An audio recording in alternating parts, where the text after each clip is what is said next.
first কারা হইছে আমার মনে হয় আমরা জানি গেস করতে পারি তাই না ডাউট আছে কারো আরে ক্যামেরা আমাদের এফোর্ট যদি ভালো হয় সেক্ষেত্রে ডাউট থাকে আরে यस স্যার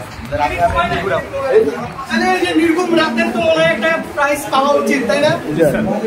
ফার্স্ট হইছে obviously টিম জিরো রেজিস্ট্যান্স